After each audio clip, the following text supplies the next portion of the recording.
Perhaps the most exciting thing of today is how our esteemed leader, a man who loves a quango, loves a committee, has gathered together 40 countries, heads of state and prime ministers and people to talk about smashing the gangs, because I've decided after 9 months that illegal immigration to the United Kingdom makes me very, very angry. You boring idiot.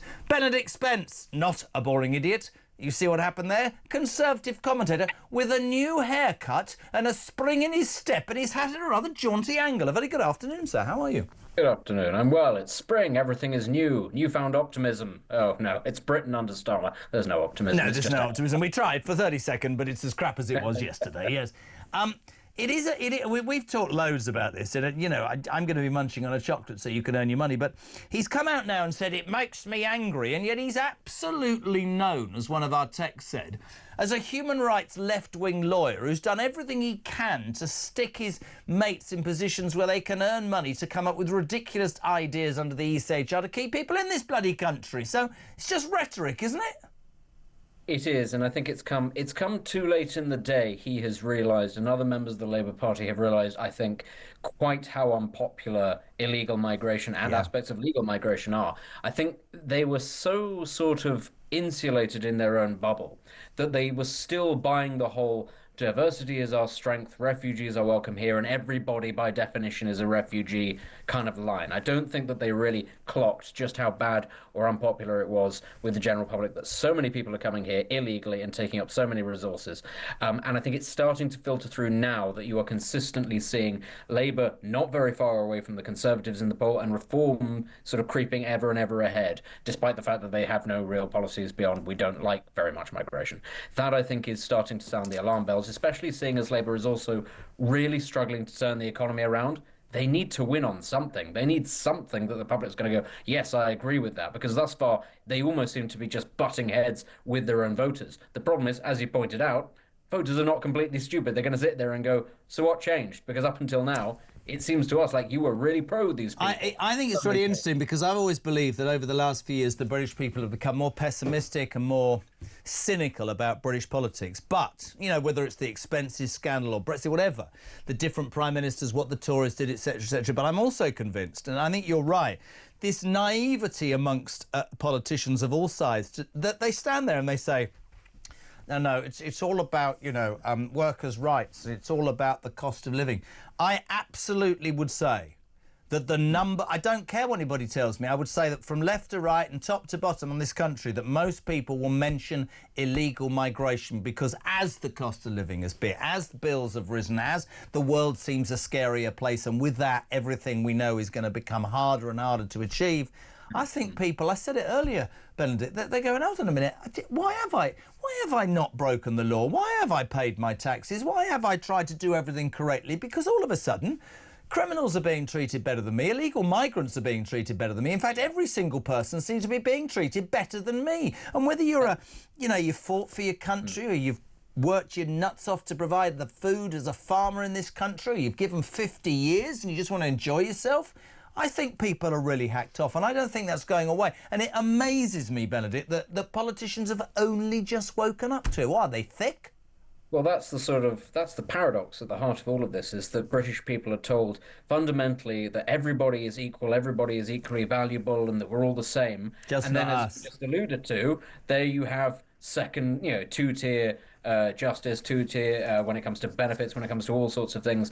You only need to look at the proportion of social housing, for instance, in London, and how much of it goes to people born overseas. And people do justifiably go, but hang on, isn't the whole point that everybody was supposed to be on an equal playing field here? Now, you sort of juxtapose that again with the fact that British identities have been eroded. They've been eroded away over a very long time, but other people's identities have been told, oh, well, you can keep those because that's multiculturalism. You can't then, if you're the Labour Party, turn around and go, well, the problem is, of course, it's all about class. It's about class. Don't worry about migration or anything. It's about the super rich, getting on top of the working man. To which the traditional working class of this country goes, but hang on, you've eroded away our identity. Yep. You told us it doesn't matter, but everybody else's identity matters. So now you're trying to say it's nothing to do with that personal identity and it's everything to do with class. That doesn't work. It doesn't make any sense. And I listen to the Labour Party and they talk again about workers, and they talk about the common man and the working class. I'm telling you now, those people are not supporting or standing behind this Labour government. I want to know what you think, by the way. 0344 499 1000. Does he have a plan, Starmer? I don't think he's got a plan at all. The other thing, Benedict, which everybody seemingly agrees with, is they talk about deterrence. They talked about Rwanda. I wasn't a massive fan. Why don't we just stop giving away so much to people who don't deserve it? Well, I mean, that would be a great start. I think It would, wouldn't it? Look at what's happening in the United States right now with this Doge department cutting US aid, and the newfound impetus and desire to deport an awful lot of people, even though they were told, oh, the sheer scale, it can't possibly be done, it can't be managed. And the Trump administration has gone, maybe it can't, but we're going to have a real good go at it. Absolutely. And I think actually that's a lot of what this is. In the UK, the attitude from politicians for decades has been, sounds like hard work. Sounds like a lot of hard work. Sounds like hard work that I don't want to do. And this can go all the way back to Brexit. And I know that Guardianistas like to paint Brexit as being this great big xenophobic vote against migrants and Europe and all that. But actually, fundamentally, what it was a culture in this country of politicians going, oh, well, I'd love to do something about that, Mr. and Mrs. So-and-so. I'd love to change this policy, but we can't because Europe decides that. So we can't do anything. So the British people turned around and said, well, we're going to remove that barrier. We're going to get rid of that block. Like hell we did. You can do things. And the British political establishment went, oh, hell, now we can do things. Well, now we've got something else. It's called the ECHR. The ECHR stops us from deporting these people, from doing the hard work. And that's the problem. And that's but why don't they? You are saying to me that British politicians of all parties actually don't want to sort immigration because they're lazy? It's not just because they're lazy. Or they're thick and they don't have an answer, or they're scared of the reaction, or they don't want to take on detractors, or what?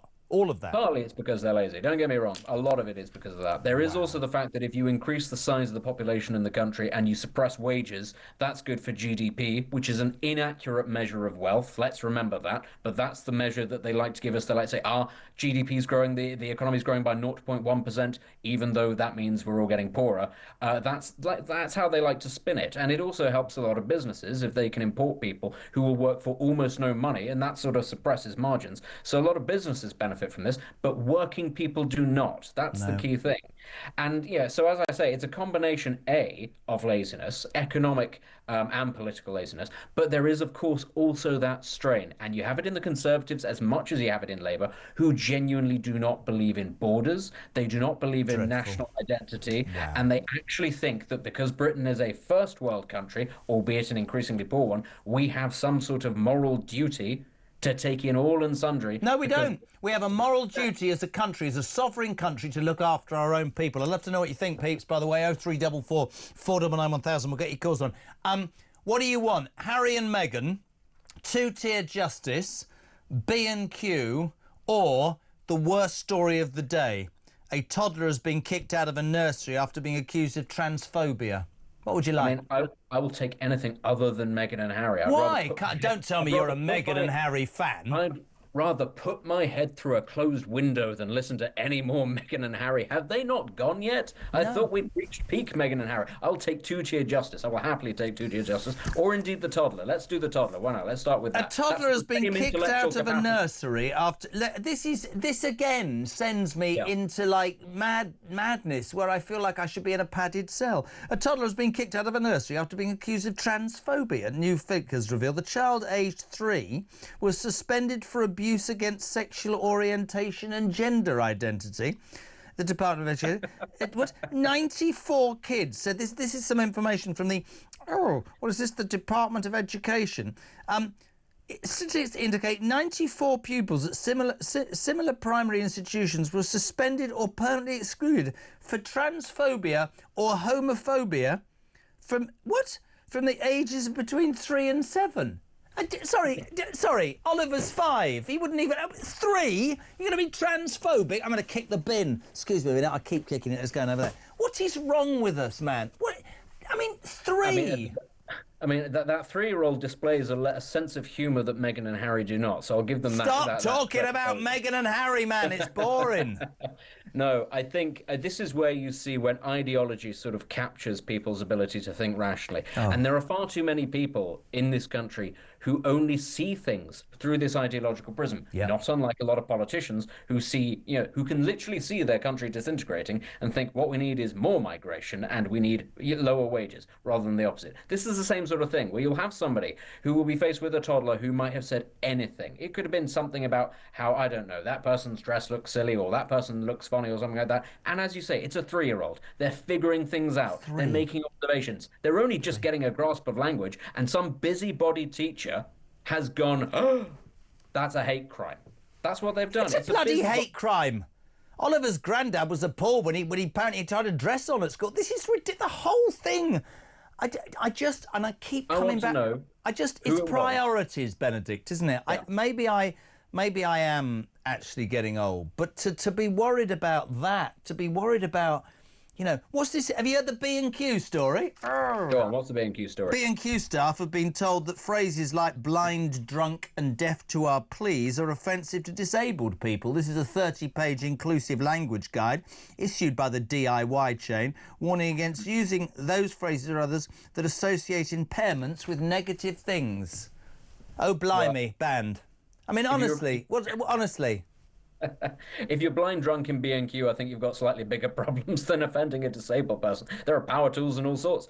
Again, it's nonsense. It's busybodyism. It's being difficult for the sake of it. It's creating regulations to make yourself feel important, make yourself feel like you're making a change. Because actually, the people who do this, the people who set these regulations, they live very mundane lives. They don't achieve very much in their day-to-day life. So they feel as if they're creating some change, that they go to the poor workers at B&Q, now, you can't say that, you can't do that. And then they go home at the end of the day and they feel that they've done some good. And the average B&Q worker has just gone, honestly, what kind of impact has that had on my day? I just want to get through my shift. I think it's just, we talk about wokeism and we talk about ideology. It's insanity. And just to finish with you, because brilliant, and you left it till the best to last. This is the sort of thing that I was in a cobbler's this morning, and the cobbler, as my favourite word of the day, was telling me how he loved talk because he's fed up with what's happening to the world. But he hears this because I forgot to write his name down. Ethnic minority criminal suspects are being given priority by judges when they're considering bail after a conviction underlined, as new two-tier justice guidelines are drawn up by the Ministry of Justice. Now, I'm not going to point the finger at anything. I'm going to use this as a general. I know there's this sentencing council and... So where I come from, my morality is based on this. If anybody steals or commits bodily harm or whatever, I don't give a fat rat's backside what colour their skin is, what their sexual orientation is, whether they're religious or not. We surely live in a world that says you break the law, those are the consequences, but now are not, apparently, if you've got a certain way about you, a colour of a skin or a religion. That's appalling.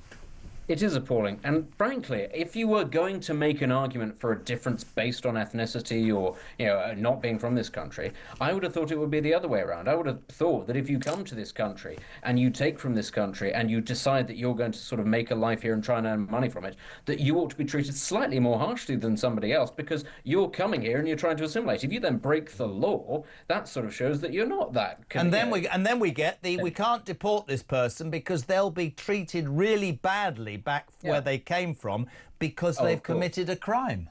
Oh, of course. Where was it? Iran or some rapist said, I don't want to be sent back to Iran because I might be stigmatized for being a rapist. And you're sat there thinking, yeah, good. Because you're a rapist, yeah. Exactly. Yeah. You should be stigmatized here for it. Perhaps not as badly as you would be in Iran, but that was your mistake for being a rapist. Sorry about that, buddy. But, again, the very If you're just tuning in, this is part of a wider sentence. If you're just tuning in to sorry, I'm a racist, buddy, it wasn't talking... Yeah, OK, crack on. I didn't even say racist. I said something much worse. But the fundamental point is about our justice system that was revolutionary about our justice system. Yep.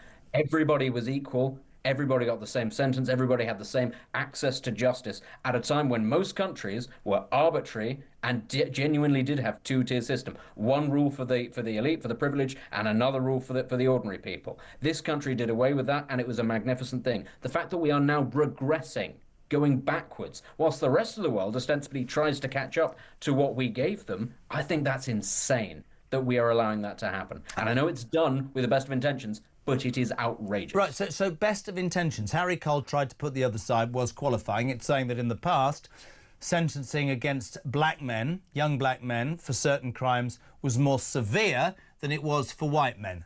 Absolutely repugnant and wrong. Has to be straight down the middle.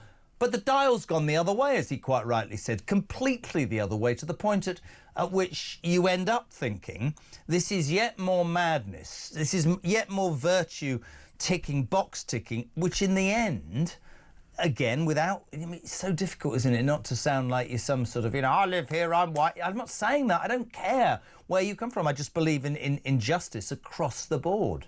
Across the board. But again, equally, you can't rectify the sins of the past with, sort of an unbalanced justice system in the present. Okay, maybe somebody nowadays, maybe, as you say, sort of maybe somebody 60, 70 years ago was discriminated against on the basis of their colour.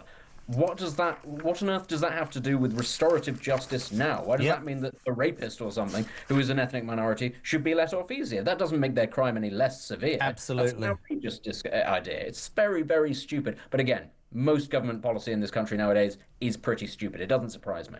0344 499 1000. You're not going anywhere. We've got a call. This is brilliant. I love him. He's in Gloucester. David, tell us your story and welcome to Talk Drive. Hello, Jeremy. How are we all? Very good. You sound like I'm on a game show. I'm here to win. Hello, how are you? Hello. I just want to tell you after last week, the weather's lovely here because you thought you'd be interested. Gloucester. But, I know. I'm only joking. But, no, they were talking about this. I get sick to death of these documents that come out about people will be offended by this note and that note. I am blind. Completely blind. I am disabled. And believe me, I've been to my blind group this afternoon, and we take the mickey out of each other. We are not worried. The only person who is going to be offended is the idiot that wrote this rubbish document. Honestly, I swear to God, this is on the story. I love you for coming on. This is the B&Q for people just tuning in. Staff have been told that phrases like blind drunk or blimey or deaf to our ears are offensive to disabled people. A 30-page abusive language guide has been, well, it's probably cost £100,000, has been written. This lovely man, David, is a blind man from Gloucester, and you don't give a toss, do you? No, and I'll tell you what. One of the carers, he brings his wife up. He fell over his wife's wheelchair the other day, and he's broken both his thumbs.